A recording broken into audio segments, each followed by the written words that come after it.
नमस्कार। जैसा कि सब्जेक्ट से थंबनेल से आपको समझ आ गया होगा कि किस टॉपिक पर किस सब्जेक्ट पर बात करने जा रहे हैं। वीडियो थोड़ा सा लंबा हो सकता है क्योंकि 2-3 कुंडलियों का विश्लेषण करेंगे। तो सब्जेक्ट है कि क्या शिवसेना का वो रुतबा वापस आएगा कभी जो बाला साहब ठाकरे जी के समय में था। बाला साहब ठाकरे जी को भी ये पार्टी पॉलिटिक्स विरासत में नहीं मिली। उन्होंने खुद के टैलेंट से इसको पार्टी को खड़ा किया, ऐसा बोल सकते हैं। तो बाला साहब ठाकरे जी की कुंडली है मकर लग्न की, और लग्न में ही सूर्य और गुरु हैं, यानी गुरु सूर्य और गुरु, गुरु का मतलब है बृहस्पति हैं। और मकर लग्न के लॉर्ड बनते हैं शनि सैटर्न। वो चले गए 11th हाउस में। 11th हाउस है ख्याति का, प्रसिद्धि का। लग्न पर, पर्सनैलिटी पर गर्म ग्रहों का प्रभाव, यानी आप बहुत स्ट्रॉन्ग बोल्ड डिसीजन ले सकते हैं। और सूर्य जहां पर होते हैं, जो पर्सनैलिटी में होते हैं, तो वो सूर्य का प्रभाव जब आपकी पर्सनैलिटी पर होता है तो एक तो आप कुछ बड़ा करने के लिए, राज करने के लिए पैदा हुए हैं। दूसरा, सूर्य बहुत बड़ी पावर देता है। तो इन स्ट्रॉन्ग ग्रहों ने बाला साहब ठाकरे को पार्टी बनाने, पार्टी चलाने, और सरकार किसी की भी हो, मुंबई में सरकार शिवसेना की हो या सरकार किसी दूसरे की पार्टी की हो, तो भी उसमें बाला साहब ठाकरे साहब की सहमति के बिना कोई डिसीजन नहीं लिया जाता था। और अब आते हैं दूसरी कुंडली पर, जो उनके बेटे हैं उद्धव बाबू ठाकरे। उद्धव बाबू ठाकरे की कुंडली है कन्या लग्न की। कन्या लग्न के अधिपति होते हैं बुध, और बुध चले गए हैं 10th हाउस में। इसी बुध ने उद्धव ठाकरे जी को पॉलिटिक्स में लाए और उन्हें चीफ मिनिस्टर भी बनाया। लेकिन अगर उद्धव जी का लग्न देखेंगे तो वहां पर कोई भी बहुत स्ट्रॉन्ग मंगल, सूर्य, शुक्र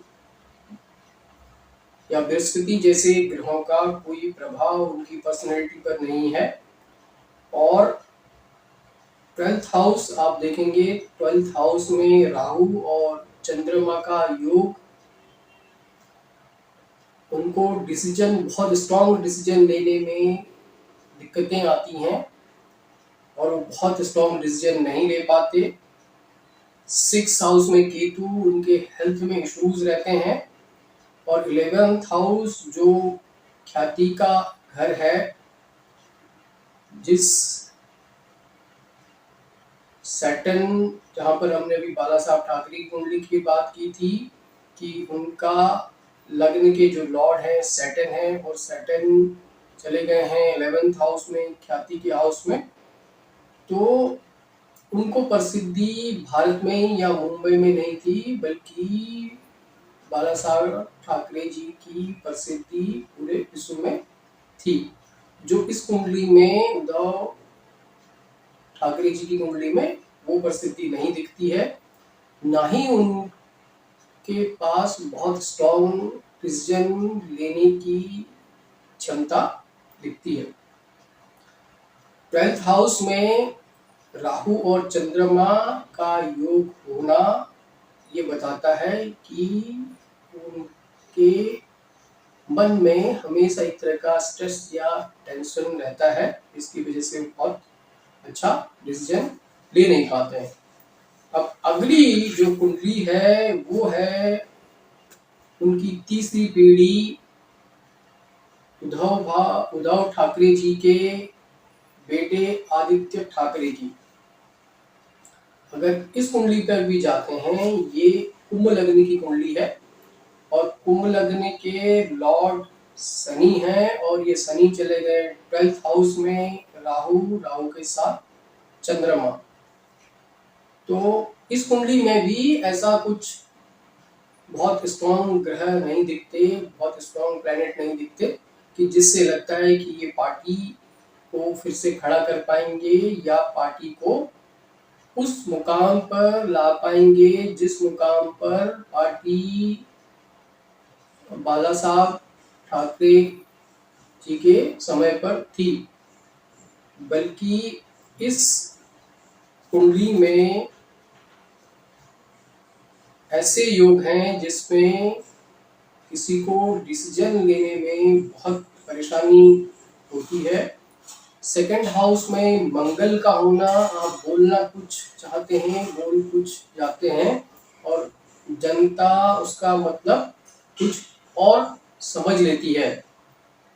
तो इन दो यानी उद्धव ठाकरे जी और आदित्य ठाकरे की कुंडली के ग्रहों की प्लेसमेंट देखकर बिल्कुल भी ऐसा नहीं कहा जा सकता कि ये